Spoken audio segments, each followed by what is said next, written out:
तो दोस्तों नमस्कार। आज हमारे साथ हैं, देख सकते हैं, रोहित भाई। और रोहित भाई 2027 का जो चुनाव है उसके रिलेटेड कुछ जो है आज हमारा सवाल जवाब होगा रोहित भाई से।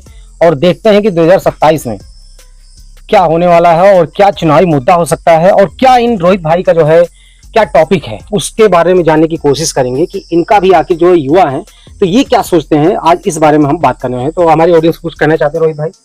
आपका सबसे पहले आपके चैनल में बहुत बहुत स्वागत और बहुत बहुत अभिनंदन। मैं ये कहना चाहता हूँ कि हमारा जो युवा है, युवा को सबसे पहले जागरूक होना पड़ेगा और युवा जो सोच और इनकी मानसिकता है इनको बदलना पड़ेगा।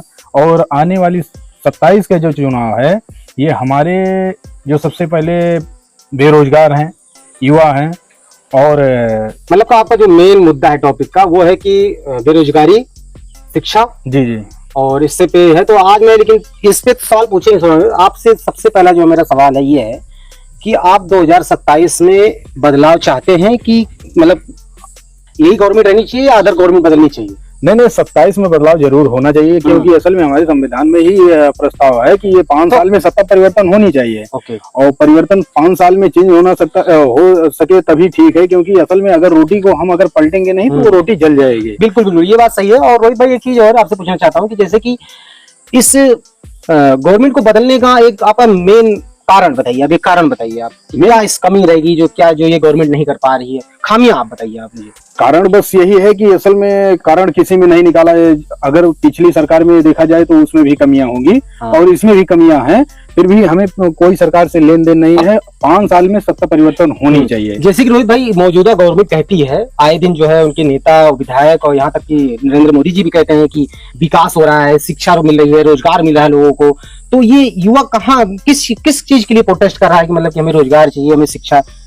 अगर रोजगार चाहिए, ठीक है, रोजगार मांग रहे हैं युवा और यहाँ कॉकरोच पार्टी भी बनाना पड़ी लोगों को, युवा को बनाना पड़ी। फिर उसके बाद यहाँ हमारे जो युवा भाइयों का मुद्दा है, ये मुद्दा 27 का ये लेकर है कि असल में हमारे इतने लोग हैं कि असल में नौकरी मांगने जाते हैं तो लाठी डंडे खाते हैं और कहीं भी वैसे जाते हैं तो उनको फूल और माला बरसाया जाता है। तो हमारी ये कहना है कि अगर शिक्षा हम पाएंगे तो शिक्षा व शेरनी का दूध है, जो पिएगा वही दाढ़ेगा। ये हमारे और सभी लोगों ने, ये तो बाबा साहब ने बोला था, ये तो एकदम राइट बात है। तो इसमें शिक्षित बनेंगे आप लोग तभी जो है समाज में सुधार कर सकते हैं, बदलाव कर सकते हैं। सत्ता परिवर्तन बदलाव होनी चाहिए और होनी इस मुद्दे पे चाहिए क्योंकि असल में अगर ये 5 साल नहीं बदलेगी तो आने वाली सरकार भी नहीं बदल पाएंगे। और ना तो हमारी जो और मुद्दे हैं, जो हमारी महंगाई है इतनी चरम सीमा पर है, फिर उसके बाद बेरोजगारी भी है। लोग इतना पढ़ाई कर रहे हैं, ग्रेजुएशन कर रहे हैं, सारी चीजें बाहर जाकर कोचिंग कर रहे हैं, तैयारी कर रहे हैं, जब भर्ती निकली नहीं रही है, पेपर लीक हो जा रहा है, इसमें कई मुद्दे पड़ रहे हैं। इसी की वजह से यहाँ बदलाव। रोहित भाई मैं आपसे एक सवाल और पूछना चाहता हूँ, इस पे आपको रोकना चाहता हूँ कि जैसे कि आप युवा के नाते, आप किसी पार्टी के एक छोड़ दीजिए, आप 2027 में किसको देखना चाहते हैं? देखिए, जो जनता के हित का काम करेगा वही हमारा। जैसे कि इस समय बहुत सारी 2027 में पार्टियां हैं जो चुनावी मुद्दे के लिए तैयार हैं कि हम लड़ेंगे, हम जीतेंगे। सारी पार्टियां कह रही हैं कि हम जीतेंगे। तो आपको क्या लगता है युवा को किसकी तरफ आकर्षित होना चाहिए कि मेरा जो विकास करे उस पार्टी की तरफ हम जाएं? कोई तो पार्टी होगी आपके मन में। पार्टी, देखिए, पार्टी का हम विशेषकर किसी का नाम नहीं ले सकते हैं क्योंकि पार्टियां सबकी अपनी मन चॉइस से होती हैं। और पार्टियां जो सत्ता, जैसे जो विपक्ष है या फिर उसके बाद जो सत्ता परिवर्तन चला रहा है, सत्ता को अगर कोई भी, जैसे 5 साल में बदलाव होना चाहिए, जो पार्टियां उनको बदल रही है, जो उनको ताकत दे रहे, जो उनको यानी कि पिछाड़ रही हैं कदम से, तो उन्हीं को है कि असल में उनके साथ में खड़े होइए और विपक्ष को मजबूत बनाइए।